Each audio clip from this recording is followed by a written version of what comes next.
Hinahanap ko kung nasan si Missy. Hello guys! Para po sa mga bago pa lang dito sa aking channel, my name is Marge.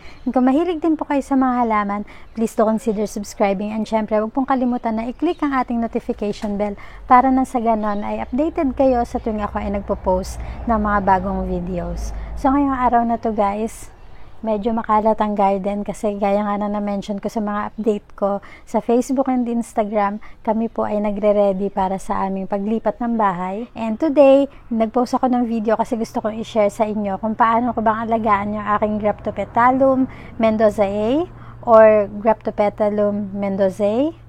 All depends kung paano nyo siya gustong i-pronounce. Ilalagay ko yung pangalan niya dito sa screen para basahin nyo at kayo na ang mag-pronounce. Okay? Tara na guys, pakita ko sila sa inyo. Welcome to my garden!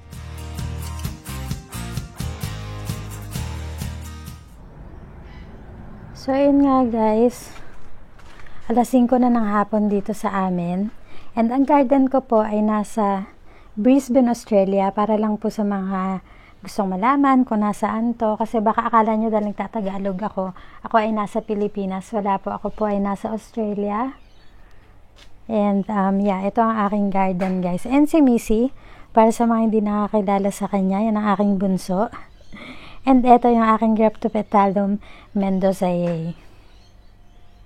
And guys, hindi ko alam kung paano nyo siyang i-pronounce. Hindi ko rin alam kung tama ba ang pagkaka-pronounce ko. Pero, basta maganda siya. Ayan. Ito hindi masyadong maganda tong itong pot na to. Kasi dito ako nangunguha. Pag nagpo-propagate ako, dito ako pumuputol. And, ang maganda dito, dahil may mga tumutubo ng maliliit, magiging full na din to very soon. Ayan siya. Madali lang siyang alagaan guys. Sobrang dali niyang alagaan. Pwede natin siyang i-recommend sa mga nag-uumpisa pa lang na mag-alaga ng mga succulents.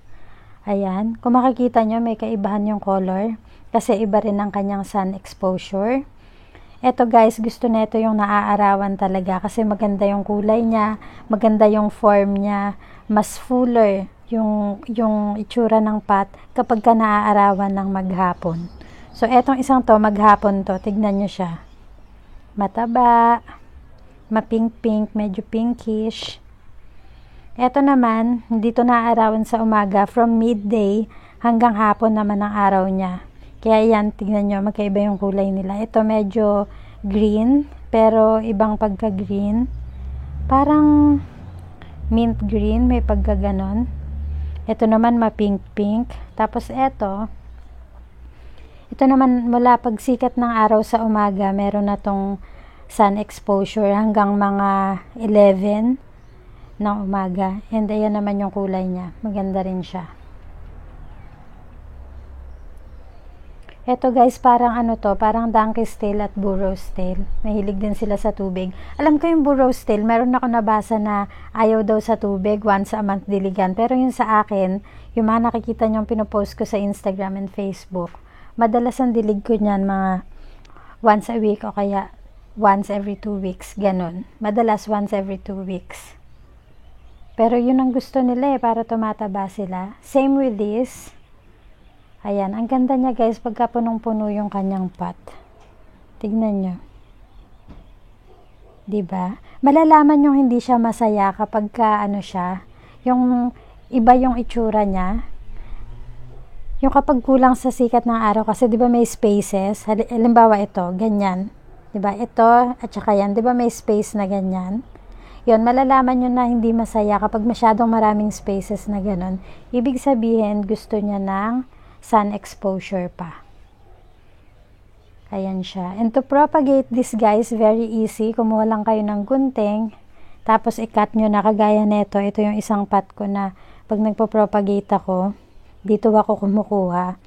Ginugunting ko lang siya. Halimbawa ito, gumunting ka lang ng isa, tapos itusok mo na sa soil. Pero remember to use a well-draining soil at siguraduhin nyo rin na may butas yung inyong mga pots. Kasi dahil nga gusto nila ng tubig, syempre kapag laging dinidiligan, kailangan din nagda-dry din sila ng mabilis. So well-draining soil at saka pots na may butas. It doesn't matter kung gusto nyo plastic or terracotta. Okay? Ayan, pakita ko sa inyo yung mga ganito pa na itinusok ko sa wheelbarrow. Ayan, ang gaganda nila, diba? Pag nakalipat na kami guys, magpo-propagate ako niya ng madami. Ngayon kasi, nirestrict ko talaga yung sarili ko na wag muna akong magpropagate dahil nga mahirap maglipat lalo na pag sobrang dami ng halaman. So, ayun, nakita ko yung mga request ninyo. Ang daming nagsasabi na mag-film daw ako at i-document ko yung paglipat namin. Pero good luck sa akin. Yan, meron pa doon. Hindi siya masyadong maganda, oh. Pero okay lang yan. It will recover.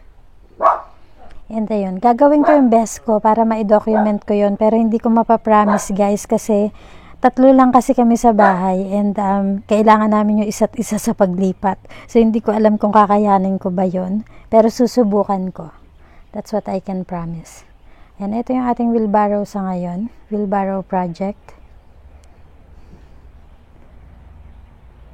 And ayun, nawala na guys yung ating bisita. Nandun siya kanina. Umalis na siya. Parang na-sense niya na pinag-uusapan natin siya.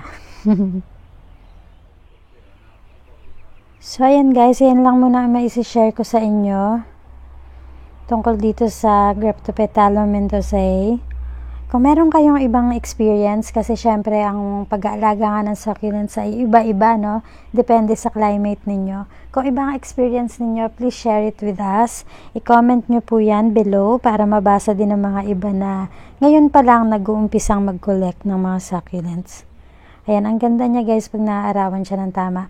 Tandaan niyo yung sinabi ko na kapag nakita nyo na hindi maganda yung form niya, pag hindi siya compact, pag may mga spaces na ganyan, ibig sabihin, kailangan lang nun ng more sun exposure. Pero syempre, kailangan nyo pa rin silang i-observe.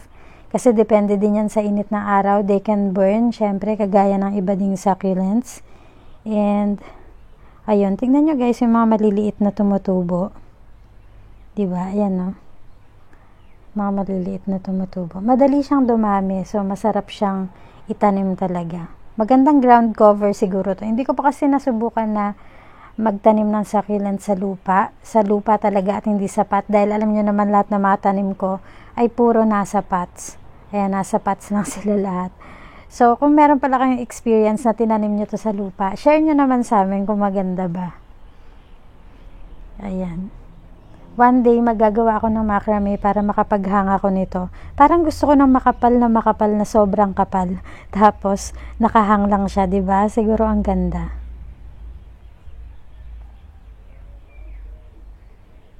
Diba? Ang ganda pag mataba, oh. Mataba at saka compact. So cute. Kahit anong kulay niya, maganda pa rin siya, diba? So beautiful. Ayan, ang tataba. So, ayun guys, medyo dumidilim na. And bago tayo umalis, gusto ko lang mag-hello sa ating mga viewers from Facebook, Instagram, and syempre YouTube. Kaya hindi pa pala kayo nakafollow sa ating Instagram and hindi pa kayo nakalike sa ating Facebook page, ang links po niyan ay nasa ating description box. Sana po i-follow nyo kami doon kasi doon ako mas updated. Kasi kahit na hindi ako nag-upload ng video sa YouTube, doon po ay nag-update ako. So sana follow nyo rin kami doon. And eto na nga, mag-hello tayo sa ating mga viewers. Si Ana Lizelle, kay MacGregor House of Plants. Hi be! Si Greca, meron din siyang YouTube channel. Si Monty House. Si Richie Kyrie from Baguio, hello sa'yo. Kay Patria Zelda, hi.